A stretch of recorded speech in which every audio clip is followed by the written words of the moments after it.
आज जब हम 1 मिनट भी अपने मोबाइल से दूर नहीं रह पाते हैं, जब हमारे पास रात दिन देखने के लिए मोबाइल पर, टीवी पर फ़िल्में हैं, एंटरटेनमेंट के तमाम साधन हैं, उस दौर के बारे में सोचिए, जब ऐसी कोई भी चीज़ नहीं थी। रेडियो जैसी चीज़ जो थी वो कभी किसी एकाध मोहल्ले में या गाँव में एकाध हुआ करता था, या टेलीफ़ोन जैसी चीज़ नहीं थी। और आप सोच के देखिए कि अगर वापस वैसा ही दौर आ जाए, जब आप किसी को मैसेज तक ना भेज सकें, मैसेज भेजना या कम्युनिकेट करना लोगों से मुश्किल हो जाए। इस दौर की अगर आप कल्पना करना चाहते हैं तो इस फिल्म को देखिए, ए वतन मेरे वतन। दरअसल ये एक हिस्टोरिकल फिल्म है, लेकिन मुझे लगा इस फिल्म को देखकर कि शायद ये हमें कहीं ना कहीं फ्यूचर की तरफ भी इंडिकेट करती है कि अगर आपके मोबाइल पर या आपके जो कम्युनिकेशन के जो सोशल मीडिया के जो प्लेटफॉर्म्स हैं उन पर कंट्रोल हो जाए, उन पर अगर सत्ता का नियंत्रण हो जाए और आप कहीं अपनी बात ना कह सकें, तो क्या स्थिति आएगी। तो ये फिल्म जो ए वतन मेरे वतन, कहने को ये ऐतिहासिक कहानी है, लेकिन मुझे लगा इस फिल्म को देखते हुए कि कहीं ना कहीं ये आपको फ्यूचर के बारे में भी जो है उसका जो खतरा है कम्युनिकेशन पर कंट्रोल का, सरकार के कंट्रोल का, ये फिल्म उसके बारे में भी बताती है। तो ए वतन मेरे वतन जो है ये अमेज़न प्राइम ओटीटी प्लेटफॉर्म पर रिलीज़ हुई है। इसमें सारा अली खान हैं, वो लीड रोल में है, इमरान हाशमी हैं, स्पर्श श्रीवास्तव हैं, तो ये कलाकार हैं इसमें। और इस फिल्म को जो है वो कन्नन अय्यर ने डायरेक्ट किया है। तो अगर मोटे तौर पर देखें तो ये फिल्म बेसिकली एक बायोपिक है। ये कहानी जो है 1942 की है। गांधीवादी आप लीडर कह लीजिए, कांग्रेसी कार्यकर्ता कह लीजिए, उषा मेहता की ज़िंदगी पर है। तो उषा मेहता कम लोग जानते हैं, जैसा कि कहा जाता है कि भाई आज़ादी सिर्फ कुछ चुनिंदा नेताओं की वजह से हमें नहीं मिली। बहुत सारे ऐसे हीरोज़ थे जिनको आप अनसंग हीरोज़ कहते हैं, जिनके बारे में लोग नहीं जानते हैं, उन्होंने क्या बलिदान दिया या उन्होंने किस तरह से स्ट्रगल किया, देश को आज़ादी दिलाने के लिए किस तरह से उन्होंने अपना योगदान दिया। ये कहानी जो है उषा मेहता के बारे में बताती है। और जैसा कि वो दौर था, जो मैंने कहा कि रेडियो का दौर है, रेडियो पर भी जो है वो सरकारी कब्जा है, अंग्रेज़ों का कब्जा है।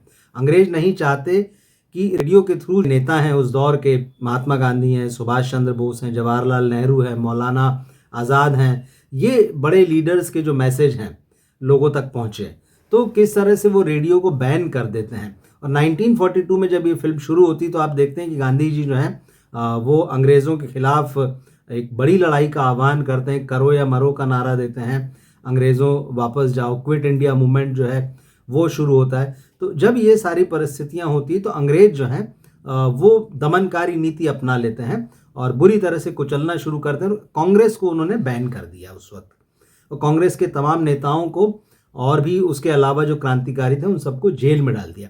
ऐसे में सवाल ये उठता है कि इन बड़े नेताओं को जब जेल में डाल दिया गया है और पता नहीं वो कब जेल से रिहा होंगे, ऐसे में लोगों को कैसे जगाए रखा जाए, उनके पास कैसे जो इन नेताओं का जो आह्वान है, इन नेताओं का जो संदेश है देशभक्ति का या देश को आज़ाद कराने का जो मूवमेंट चल रहा है उसका, उस मैसेज को कैसे पहुंचाया जाए। तो सबसे बड़ा जरिया जो था उस समय वो रेडियो था। तो चूंकि रेडियो पर भी प्रतिबंध लग गया, ऐसे में उषा मेहता जो हैं वो एक जज की बेटी होती हैं, संपन्न परिवार होता है, लेकिन वो अपने पिता से भी बगावत करती हैं। उनके पिता जो है सरकारी नौकरी में, जैसा कहा, जज हैं, लेकिन वो कहती हैं कि नहीं, मैं गांधी जी के रास्ते पर चलूंगी। और वो कांग्रेस की सभाओं में शामिल होती हैं, एक तरीके से उनकी कार्यकर्ता बन जाती हैं। वो कहती हैं कि ठीक है, हम रेडियो चलाएंगे, हम जो भले ही सरकार ने उसे बैन कर दिया है, लेकिन हम अपना एक प्राइवेट रेडियो स्टेशन बनाएंगे और वहाँ से जो है आज़ादी की लड़ाई का जो संदेश है उसको पहुँचाएंगे। तो किस तरह से ये रेडियो उन्होंने अपने दो दोस्तों की मदद से, यहाँ पर उन दोस्तों के नाम कौशिक और फहाद बताए गए हैं, तो किस तरह से वो अपने दोस्तों की मदद से वो रेडियो स्टेशन चलाती हैं, बड़े नेताओं के संदेश जो हैं वो लोगों तक पहुंचाती हैं, देशभक्ति के गाने अपने रेडियो स्टेशन पर बजाती हैं। और ये चीज़ें जो है अंग्रेज़ सरकार को परेशान करती है कि लोगों तक जो है आज़ादी का जो संदेश है वो पहुंच रहा है। तब वो तलाशना शुरू करते हैं कि ये कहाँ से चल रहा है और इसको जो है इसे ख़त्म किया जाना चाहिए। यहीं पर जो है डॉक्टर राम मनोहर लोहिया की एंट्री है और वो मैसेज देते हैं। जब सारे बड़े नेता जेल में हैं तब वो देश को संबोधित करते हैं और आज़ादी का आह्वान करते हैं। तो किस तरह से फिर जो अंग्रेज़ जो इस रेडियो स्टेशन को ख़त्म करते हैं, कैसे क्रांतिकारियों को टॉर्चर किया जाता है, उनसे कहा जाता है कि अपने लीडर का नाम बताओ, यानी राम मनोहर लोहिया का नाम बताओ, उनका पता बताओ कहाँ पर है। उषा मेहता जो हैं उन्हें 4 साल की सज़ा होती है। फिर ये कहानी उनकी रिहाई पर ख़त्म होती है और जब वापस लौटती हैं, मतलब जब वापस जीवन में लौटती हैं, तो 20,000 लोग कहा जाता है कि उनके स्वागत के लिए जो है उनकी रिहाई के वक्त जो है वो थे। तो ये कहानी है दरअसल एक अनसंग हीरो के बारे में हम बताती। निश्चित रूप से इसको देखना चाहिए, इसमें कोई दो राय नहीं है।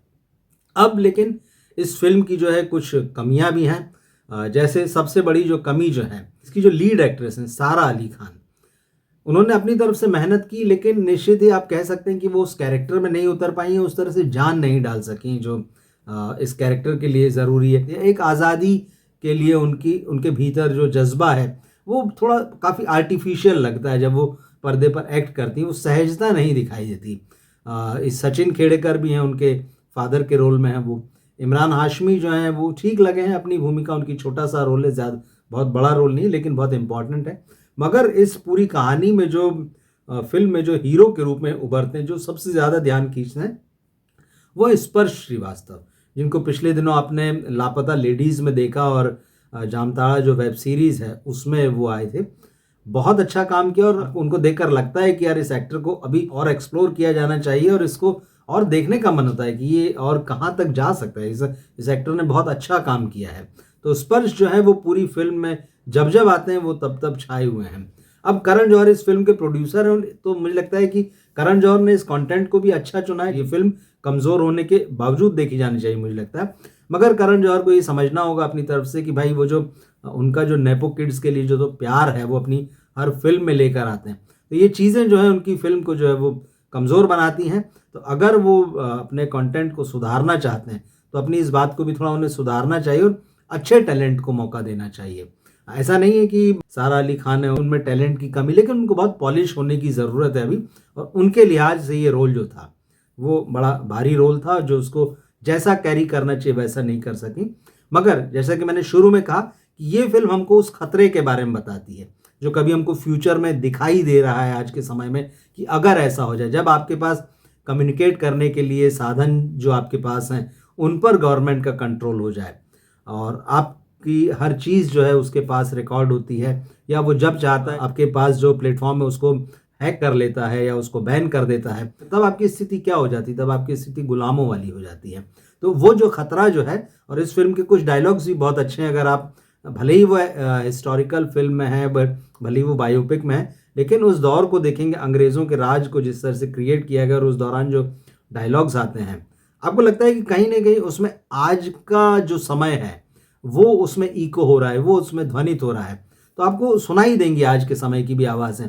तो ये वो फिल्म है जो कई मायनों में भले ही आपको लगे कि ठीक है सेट जो हैं वो बहुत आर्टिफिशियल लग रहे हैं, या जो 1942 का एरा है वो उस तरह से क्रिएट नहीं हो रहा है, कलाकार वैसे नहीं, लेकिन अपने मैसेज में और अपने थॉट में मुझे लगता है ये फिल्म इम्पॉर्टेंट है। इसको आपको देखना चाहिए। आप देखें इस फिल्म को और हमारे साथ जो अपने विचार जो हैं वो शेयर करें। आपको क्या लगा इस फिल्म को देखकर? आप जुड़े रहें हमारे साथ में, हमारे इस वीडियो को अपने दोस्तों और फैमिली में शेयर करें। मिलते हैं हम फिर अगले वीडियो में। नमस्कार।